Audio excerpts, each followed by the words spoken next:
There's no explanation from the Minneapolis police department, and that's it. And there's people that are really fired up. Full statement from Tom Plunkett. He's the attorney for Mohammed Noor, the MPD officer who was shot and killed. He's just basically saying we're standing by our guy and protecting him. He's done no wrong, but not explaining any of the details. So there's still a lot of mystery surrounding this. A community on edge, very, very upset about what went down. And a lot of people remembering Damon as a yoga and meditation teacher and a healer. She was all set to be married next month. Her fatal shooting comes, on the heels of the Minneapolis area police officers and the controversial acquittal a year ago after a black man was shot. So this is not the first time of police brutality. And unfortunately, folks, it's probably not going to be the last in our country.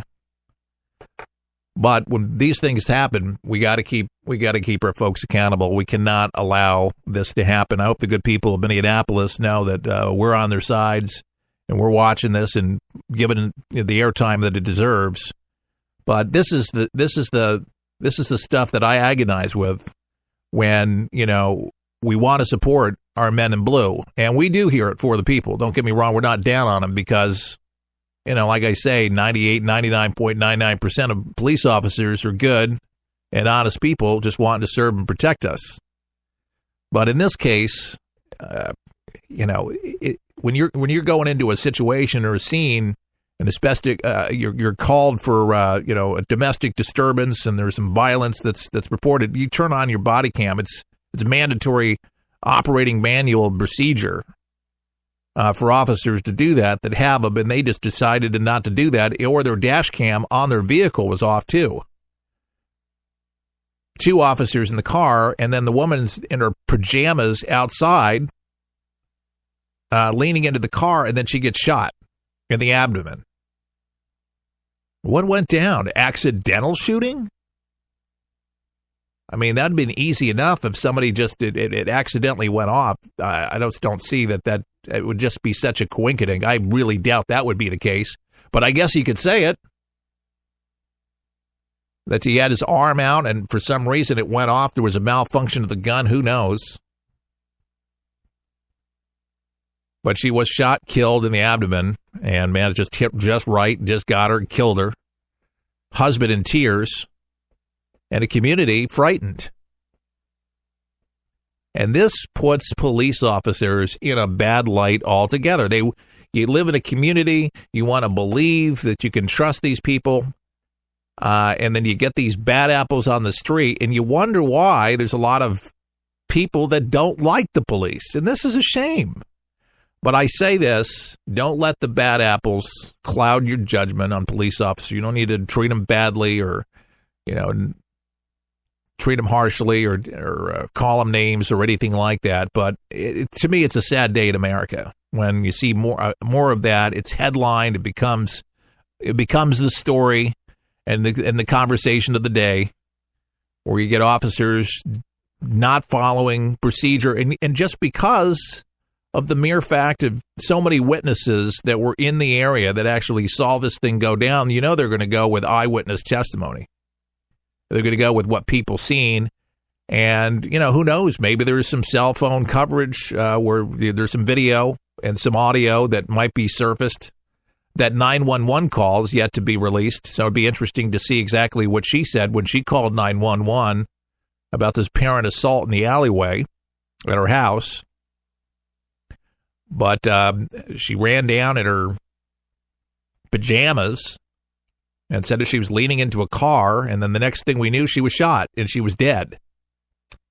So unless there's something that we just don't know about, and there was some kind of craziness going on in the squad car, or she was having some kind of, psychiatric breakdown, or she was on drugs, or she was threatening. But again, we're never going to know. There's no audio there or the exchange with the officers in that conversation. All we got is someone calling 911. That's all she did. And she was trying to be a good citizen. That's all the neighbors said that she was trying to be. A good citizen. And again, imagine that. Just for a second.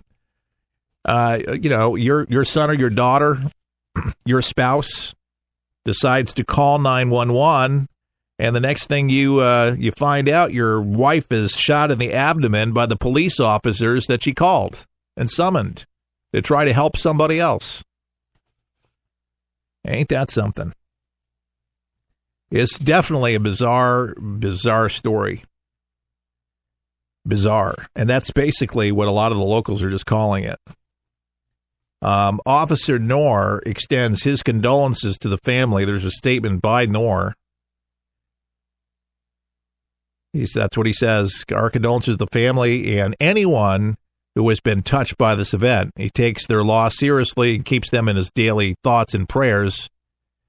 Says he came to the United States at a young age and is thankful to have had many opportunities. He takes these events very seriously because for him, being a police officer is his calling.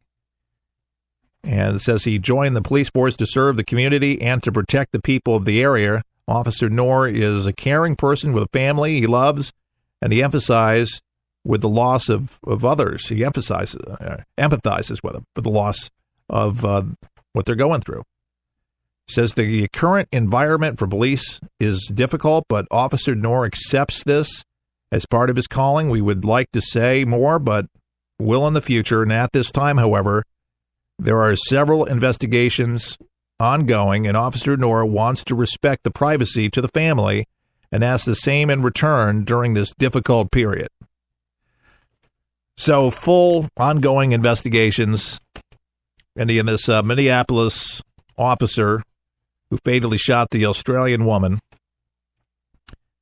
So a lot of just unknowns about a lot of things, but I smell lawsuit.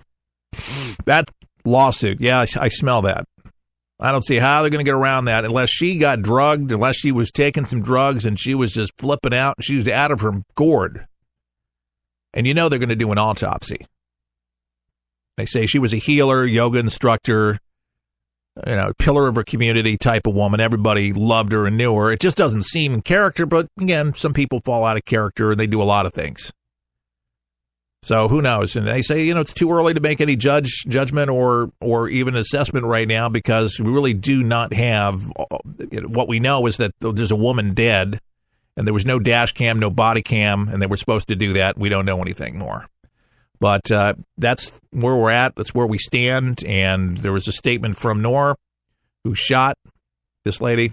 And again, our hearts go out to the family in Minneapolis and to the community for those that are grieving. But we need to definitely still continue to have faith, obviously, in our officers because most of them, like I say, are darn good. And they put their lives on the line to protect us. And they would take a bullet for us just like the Secret Service does for the president. I know officers like that. They're very heroic, very courageous. All right, folks, we'll be back right after this. Don't go anywhere. Help you survive this thing called life. We're for the people, for the people, for the people is there.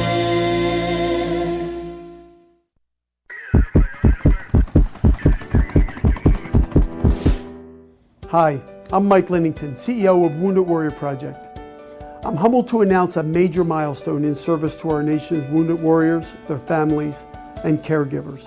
Wounded Warrior Project registered our 100,000th warrior, who will now have access to our free, life-changing programs and services. This milestone clearly demonstrates that the needs of our nation's warriors are great and growing, and it's more important than ever for us to stand behind them in their recovery and rehabilitation.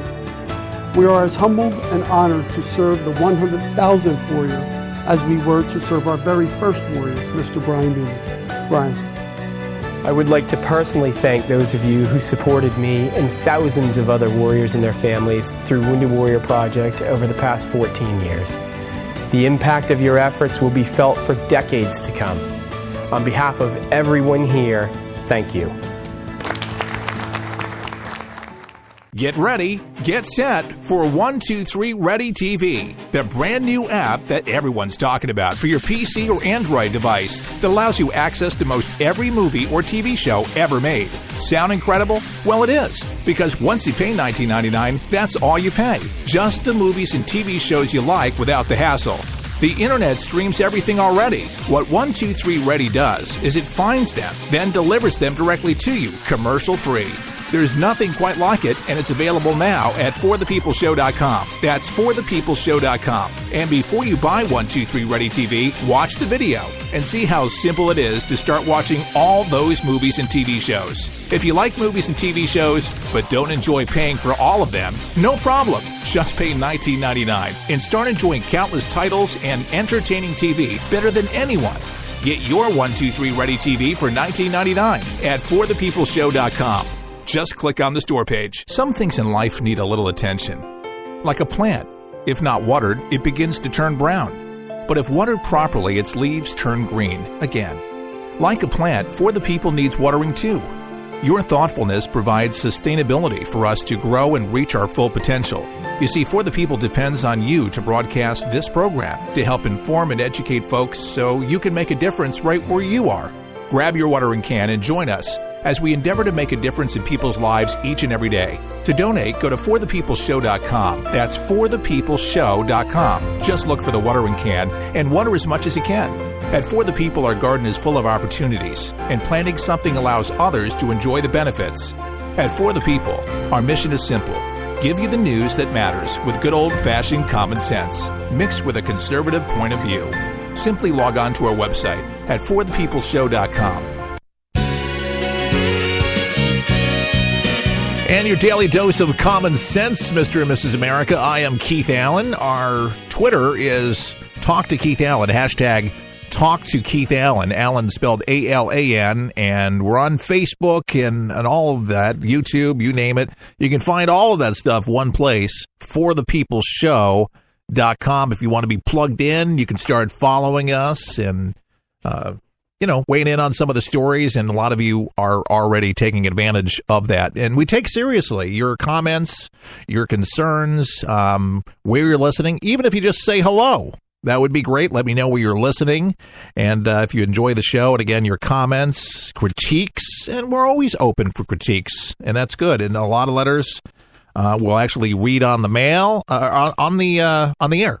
Yeah, that's what we do. From the mailroom to the air. That's what we do. But, seriously, we have differing opinions out there.